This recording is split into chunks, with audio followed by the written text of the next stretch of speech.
right, and joining us now in studio is Texas Rangers right-handed pitcher Chase Lee, the Viper. He graduated from McAdory High School, I believe is what it is, in Michaela, Alabama. He was the Rangers draft pick in the 6th round of 2021 out of University of Alabama. He was not recruited by Alabama. He went there as a regular student, and this is where the story gets fun. How did you end up playing baseball for University of Alabama? So been a long ride actually, but I went there as a student without any offers, just to be an engineer was the dream. And my parents found an article that they were doing online, like a walk-on tryout for all students, and so they kind of forced me to go and signed me up and made me go. And so I went and tried out, and I think I threw like 80 off the mound and like hit 3 balls out of the infield or something. Obviously not good enough to make Alabama. I couldn't get a junior college offer, and so set the tryout, and Coach Bohannon asked if I'd ever tried pitching sidearm. At the time, I'd never even heard of what that was. I was like, what is, like, guys do that? Like, that's a real thing? And he suggested that would be my only shot at ever having any chance of continuing to play. And that I needed to learn how to do that if I wanted to keep playing. And so I piddled around for a year and worked with some coaches and played in a club team, and the next year made the team. How do you learn? I mean, it sounds like it would be simple to just go from here to here, but you're all different angles and. Sure. Well, if you simplify it, it is easy, but actually doing it can make it more complicated. And like I said, I didn't throw hard over the top, so it wasn't. I was having to learn how to pitch all over again. Okay. Or really from the beginning. But I had a lot of help from a guy named Bryant Thompson. He was a guy I went to every week and worked with him. He was a high school coach in Tuscaloosa, which is where Alabama is. Yeah. And he helped a lot. And then I get on YouTube every day and watch O'Day and Cishek and slow-mo them and try to figure out what they were doing. And then I'd stand in front of my mirror and try to replicate what they were doing on the TV. Darren O'Day, if you're familiar with the story, is very similar to yours, because he was at Florida.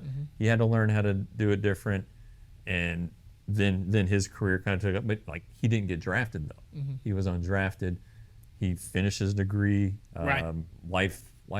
agriculture and life sciences. What is your degree in? Tell everybody what your degree is in. My degree is in aerospace engineering. So you're a rocket scientist? Yes. Okay, we're going to read off that in a second. You're not going to believe this. You know, you talked about club baseball. Yeah. Explain what club baseball, a lot of universities have this. Explain what club baseball is. So club baseball would be a step above intramural. It's basically intramural but intercollegiate too. So it's a bunch of fraternity guys and guys who just wanted to join something extracurricular. And then we played local colleges and kind of all around. So Florida State, there's Kennesaw State, UT Chattanooga. Those are some of the big teams that we played. And you just go around and play other teams' club baseball. And so you and I've seen that on other campuses, but that's where all you did for them was pitch? I played shortstop on the other 2 games just for fun. Just for fun. Yeah. So needed bodies probably. Yeah, we needed. I think we had like 14 players or 15 players. Okay. Right. So let's go over your stats real quick. What you did at the University of Alabama. His junior year, this is the year he got drafted, his last year, he struck out 51 hitters in 40.1 innings. He had a 1.33 ERA with 7 wins and 7 saves. That'll work. He was 3rd-team All-American. He was All-Southeast Region first team. Alabama's career ERA holder for relief pitcher with a career 1.87 ERA. SEC Spring Academic Honor Roll for 2019, 20, and 21. All while earning a degree in space engineering or aerospace engineering, and all of that, and you're a rocket scientist. Did you have an academic scholarship when you got there? So I did. That was the reason I went to Alabama out of high school, was for the academic scholarship. You get in-state tuition, and I had a really good scholarship, so it made it the most affordable, as well as the place I wanted to go. So. Well, and then the baseball team didn't have to give you a scholarship. Yeah. So that, baseball scholarships in college the way they are. Yeah, exactly. Yep. So they like that. I don't know if that helped my case at all, but. So after you do the club baseball, you go back and try out again? Yeah, so same tryout, same exact thing, open tryouts, here, come throw off the mound, take your cuts, and then it'll take an hour, and then we'll see if we have anybody we like. So it was the same exact thing 2 years in a row. So how many kids got picked out of that group? One. Chase Lee. Yeah, me. Chase Lee. So that had to be an exciting day. If you grew up, I'm assuming, a University of Alabama fan. So what was that like? Tell us how they did. What did he call you in a room? What did he do to tell you you've made Alabama's baseball team? So it was actually kind of a wild day. We got there. I got there early, tried to show face, and then it ends up raining for the first half hour. So we had to move everything inside to the indoor facility. And so I'm throwing a bullpen on a turf mound in tennis shoes. It seemed like all the stuff that you had tried to get ready for, and then like a curveball got thrown. So we were inside. I threw my bullpen, and then the team was working out. The gym is also in the cages, and so and I was throwing my bullpen, and it was funny. Guys would kind of stopped working out and just kind of started watching, and the coaches were in there. So I threw my bullpen, thought nothing of it, just thought it was an okay day, and then started to leave. So I'm walking out the door, and I get down the hallway, and Coach Bohannon comes after me. He's like, "Hey, where you going?" I was like, "Guess I'm heading home. Like, I'm done. I thrown my bullpen."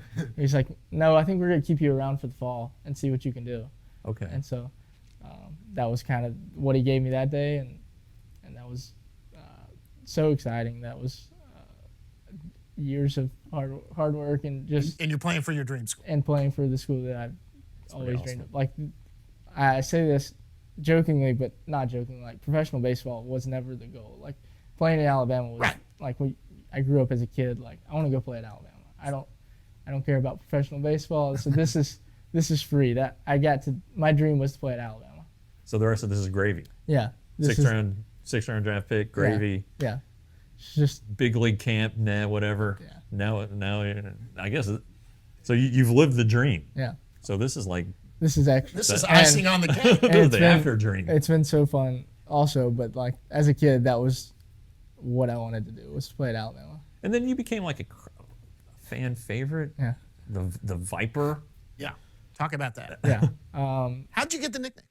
The fans behind the plate and the right field Ragers, they made the correlation of a sidearm pitcher to a sidewinder, and then that turned into the Viper. And they are great fans, and they bought in, and it kind of unexpectedly it kind of stuck. I think they were just joking, and it kind of caught on. So you already got your nickname. I mean, yeah. What's left? I mean, you're perfect. You're ready to go. Tailor made. You just got to get some innings, and bam. Hopefully so. So, but talk about your arsenal, because if you look at a big league bullpen, you got guys throwing 95, 98, 100, and probably a big slider or something like that. You offer a different look. And the Rangers have had a history of guys, beginning with O'Day, really the JD era of guys with different looks. So just kind of talk about your arsenal. Sure. So my standard is sinker slider. I started throwing a four-seam this year, trying to elevate in the zone. But for the most part, it's those two pitches, mostly sliders. I throw a slider at like 60%. Okay. But I'm not a huge velocity guy. It's more just deceptive. Yeah. Low 90s. Just kind of try to fill the zone and miss barrels. So where is your arm angle? It would be slightly below 90 degrees. Okay. So. But do you grip the slider the way a traditional grip? Yeah. You don't have to do anything different. I don't do anything different. Honestly, so for my breaking pitches, I think if I'm throwing a slider for an overhand guy, it's a curveball. Okay. So I just try to throw a curveball. Or like with my fastball, I'm trying to make it do what overhand guys do with their changeup. I'm trying to just replicate their spin just from a different angle. Okay. But a lot of the similarities are the same, and just tilted a little bit. So you're not scraping the ground like Dan Quisenberry and Kent DeColvey. I'm very close to Darren O'Day. Okay. In the way that I throw. I was a little bit higher in years past, and then somehow this offseason I creeped down. But it was really cool.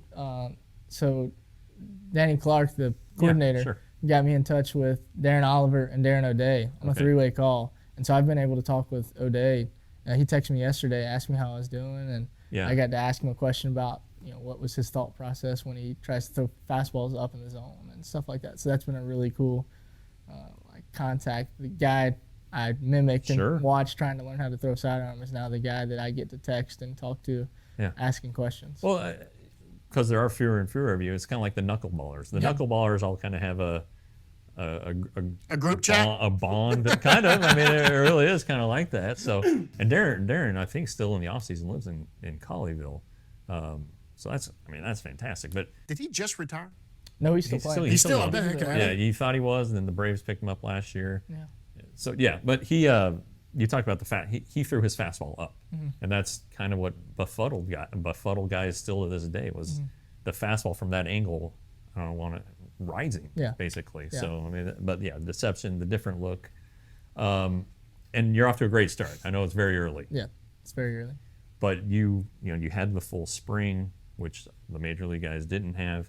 You got to be in the major league spring training, which I'm sure was awesome. Who did you bounce ideas off of? Who did you? That was really a really cool experience. I didn't expect it. I didn't know what the normal was, but I knew that wasn't the normal in your first year. But I got to talk with guys like Greg Holland and Brock Burke and Glenn Otto, even though he's not up with the club right now. Right. Some of those younger guys within Matt Moore and Greg Holland being the older guys, kind of just watching how they go about their daily work and how they do their business and handle their stuff. Yeah. More, I saw more stuff than I learned audibly, just kind of watching how they do their stuff. Sure. But it was a really cool experience and a lot of really good guys in that group. How did that put things in perspective? I mean, if you're in major league camp, you're obviously on the radar. Yeah. That seems to be the first time that I've not had to prove something right out of the gate. Whether it be high school or club baseball or Alabama, I was always trying to prove myself. And so this was one of the first times where that came fairly easily. Yeah. And it kind of surprised me. So I didn't really know what to do with it. But it honestly showed me that, I may not be there today, but that I'm close and can fit. And not that that is everyone's end goal, but not that I can't be content with where I'm at now. Yeah. But it shows me that I can be really close and can fit in and pitch there. Yeah. Whenever they see fit. Now you're still what? Do you have 30 professional innings yet? I mean, I don't think so. Yeah, there's a long way to go, but so far this year, you haven't given it a run, right? I mean, it's 3 games, small sample size, but last night he was horrible. You struck out the side to end the game. By the way, I'm being facetious here, but you struck out the side to end the game. I don't know that they've necessarily named him the closer, but you're getting the most important outs right now. Last night you got the save. Keep going with your question there, but I mean, it just seems like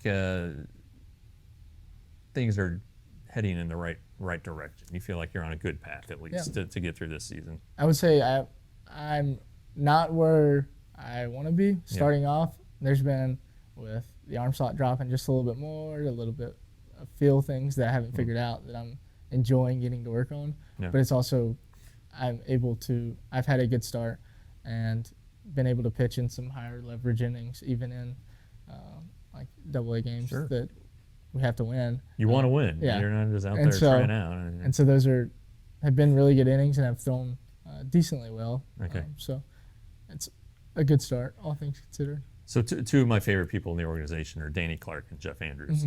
And you get to work with Jeff every day. Yep. What is that like? Jeff's great. He is a man of few words, but he really knows what to say and when to say it. Yeah. So I think last week I had an average outing, just nothing really stuck out, just kind of got some guys out and then ended it. And he came up to me the next day and he's like, hey, you need to start doing this. And it was elevating. He wanted me to elevate the ball more, just to start working on something. But he always knows kind of when to say stuff and what to say and how to say it, and not to be pushy and not to do. He just knows how to relate to people and be a pitching coach, honestly. All right.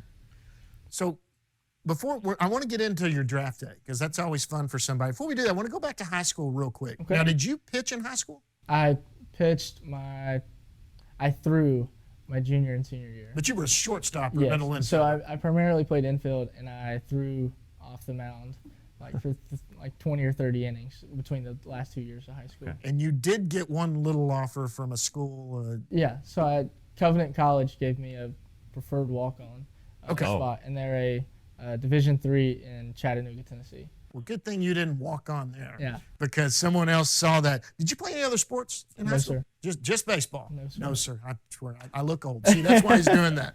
Okay, you're drafted in the 6th round by the Texas Rangers, 2021. This is always a fun one for me to ask. Where were you when you found out you'd been drafted, or were you watching it? So we were watching it. We were at my parents' house. My wife was my fiance at the time, so we were there. And then my parents and my brothers and sisters, or brother and sister. And we were all just kind of watching the TV. I had my phone. I was talking back and forth with my agent and then with whoever would call. Right. We were really just sitting on the couch and watching people get picked. And Yeah. we had a bunch of teammates I had 2 guys from school go before me, so I was texting them and trying to see where the guys that I played with would go, or guys that I knew. So really just enjoying getting to be a part of it and watching it. Did you get a call before they called your name? Or? So I did. So Kip, the area scout called me first, Bam Bam or Brian, and then Kip called, and then I ended up, Chris Young called me right before they picked me, and so I got to talk to, I guess, everybody in the organization. That's really, really cool. So when was it that you realized, you know what, I have pro scouts watch me? It's obviously wasn't in high school. No. If pro scouts were at your high school, they were there to see someone else. Sure. So it's in college. So when do you start going, you know, I actually got scouts watching me. This may actually be a realistic possibility. When did that happen? So the fall going into my second year, we had the COVID spring, so we didn't play. But that fall, I had come off a really good summer ball season, and then one of the guys I played for, his dad was a scout with the Mariners. Okay. And so he would come to the games and talk and hang out, and he would start hanging out towards the end of the games. And but that fall is when I started, getting to do interviews or phone calls with scouts and things like that. That was when that kind of was like, maybe engineering's not going to be my career. Maybe I'm going to get to play baseball for a little while. You can fall back on rocket science, I'm guessing. You can fall back on that. Yeah. What? So you signed like as quick as anybody can sign, pretty much. Go to Arizona, you have your mini camp, then you get out. What? And this is something that John and I talk about literally every episode. It's like all the guys are like good guys. It's like there's no jerks that you that have to deal with.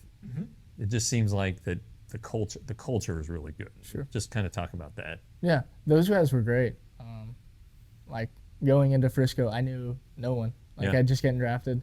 I don't even think I'd heard of a player on the team.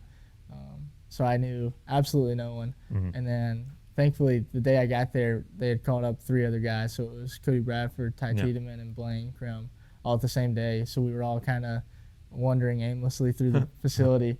But those guys were great. They accepted me. I figured there would be some pushback since I didn't do all the same things that they did and have to grind through some of the other seasons. But they were accepting, and they taught me a lot and just kind of supported me.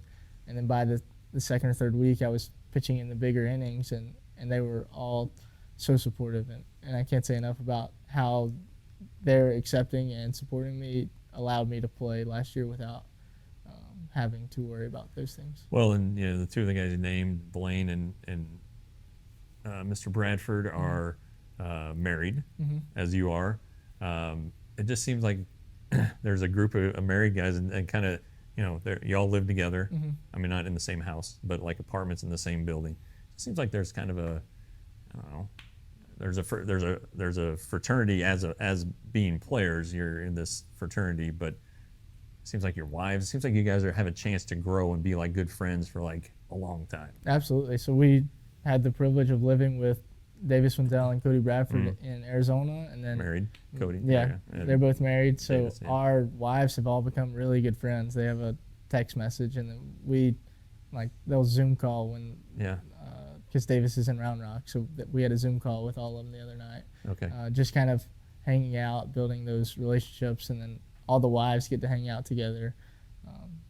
But there is like a little, something different about all the married guys, because there's a common theme of like more responsibilities, more things to take care of, but also just more friendships, because now wives are friends and watching games together. Yep. All right.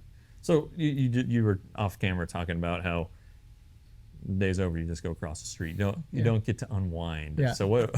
how do you separate Riders Field, your apartment, and baseball? It's honestly really difficult. So in years past, I've been able to get in the car and drive around. I guess I could do that, but it would be gas is a little expensive. So It is. I have a notebook, and then after the game, I write down a positive and a negative of each outing, Okay. Whether I did good or bad. Just Yeah. one little sentence, and then I put my notebook up and put it in my locker, and that's kind of my way of like, okay, I'm done for the day. Okay. I'm done with baseball.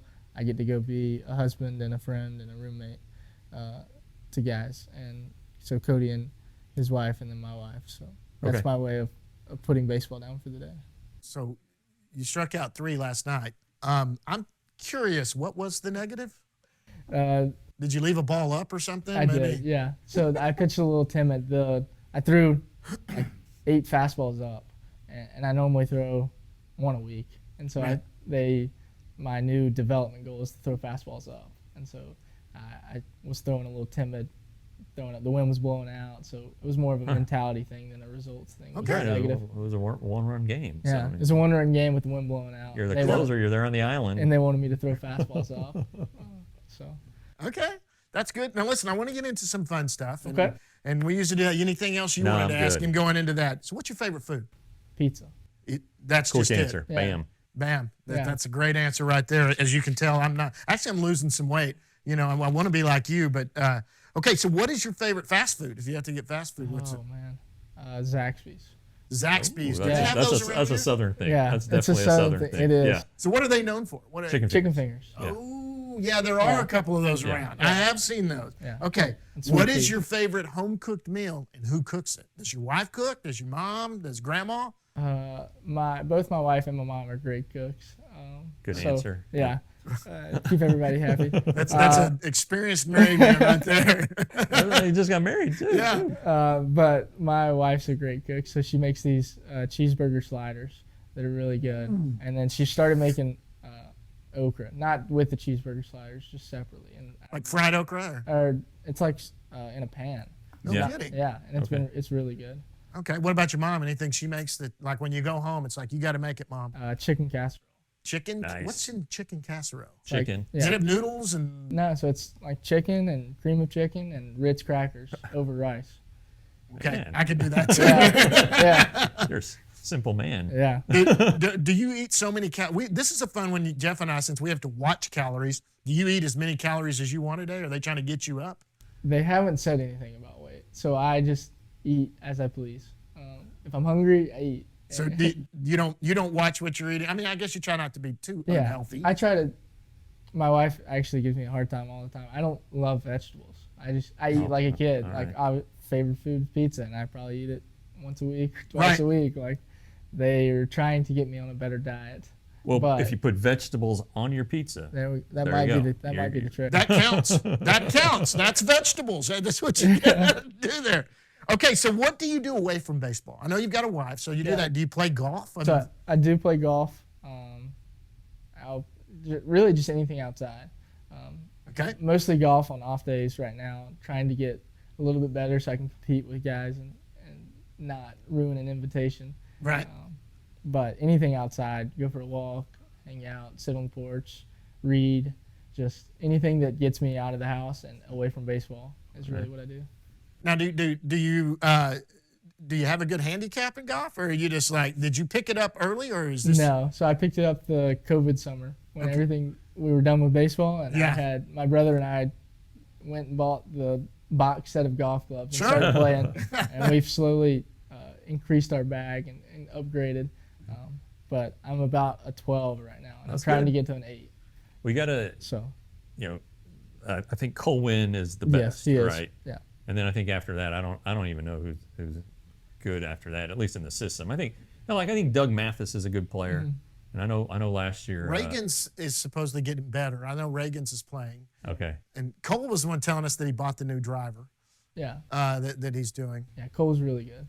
I've never got to play with him, but I've seen some video, and everyone that's ever played with him has said he's. Who have you played with that's good? That's good. I don't know. Yeah, I don't know. The group we normally go with, we're all right in the same boat. Right in the same boat. Yeah. So we went last week. It was Cody Bradford, Cole Reagans, and then Avery Weems. Yeah, So we all went and played. Cody said on the show that he was just starting to get into it too. He was. Yeah. Does he swing left-handed or right-handed? Left-handed. So He does? both Cole and Cody were left-handed, and then Avery Weems was right-handed. He really? So even though he's a lefty. Even though he's a lefty. That's strange. So we got to play a little match of cart golf, and I don't even think we kept score because it was getting. We were just trying to find golf balls. We had lost. There you go. Well, the wind here can be hellacious. Yes, absolutely. And just kill around. Absolutely. And you can go out, you can go to the range and hit the ball well, and you're like, God dang, did I hit the ball well or not? Because it's just blowing. Everything's going everywhere, but it's Right. Okay. Last one. Okay. I don't know if you've heard this one. I do this to a lot of guys. It's what's something that nobody knows about you. We have our fun answers. We pretty much pulled back a lot of layers of the onion here. We do. With the school and everything. So go ahead, Dennis. Yeah, so I don't know that this one will be as so. Like we have Davis Wenzel. He said he got his finger cut off one time. We've got Jack Glider, who hates peanut butter. Okay. John Daniel, who has special flying underwear. That's right. That is real. He has special flying underwear. What is something that nobody knows about Chase Lee, the Viper? That no one knows? Like, Or maybe only a very small number of people know. Just the inner circle of Chase Lee knows. It doesn't have to be embarrassing, but it can be. It makes it better. Yeah. Let's see. I worked at Chick-fil-A all in high school. No kidding. Yeah. Is that why you like Zaxby's? That is why I like that. Yeah, I worked there from like sophomore year till I graduated high school. What's the saying you have to say? That it's My pleasure. my pleasure. Yeah. And Chick-fil-A is great. Let me tell you what. They get you in and out of Chick-fil-A quick no matter what the line does. Yeah. So were you the cook? What'd you do? Work at the window? I worked at the window in the drive-thru. Yeah, he's too nice. Yeah. They don't want to put him back in the That's kitchen. the face you put out front. You want this person greeting your customers. So do you not like Chick-fil-A? No, I do. I do Okay. now. It took me probably a year. You had to take a year off? Yeah, of just I couldn't go in the building. It smelled funny, but they were really good. They were really good. It was honestly a really fun first job. Well, and you had Sundays off. Yeah, so and you had Sundays that's a off. good thing. I know that feeling. I was a Siemens apprentice at Long John Silver. Oh my gosh. That was I was off Long John Silver's for a while until I got back. And I haven't gone. I've never really been on Long John Silver's, to be honest. I don't like the idea of never. fast food fish. Yeah, it's yeah, okay. We'll leave it at that. But I know the feeling. You smell like it when you come home. I mean, the little costume I wore. Now this is your dad's probably younger than me. A long time ago. I've got a daughter older than you.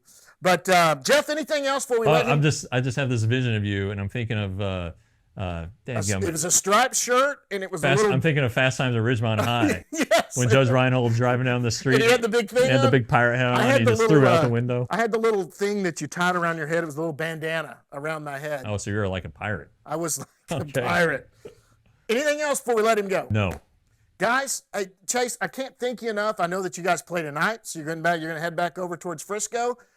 We appreciate you so much coming out here. Guys, it's Chase Lee, the Viper, Texas Rangers right-hander, right now at Frisco. If you guys are out and about, go to Frisco. You're going to see him late in the innings. Chase, thanks so much for joining us. Thank buddy. you guys for having me. Yeah, that was awesome, man. Yeah.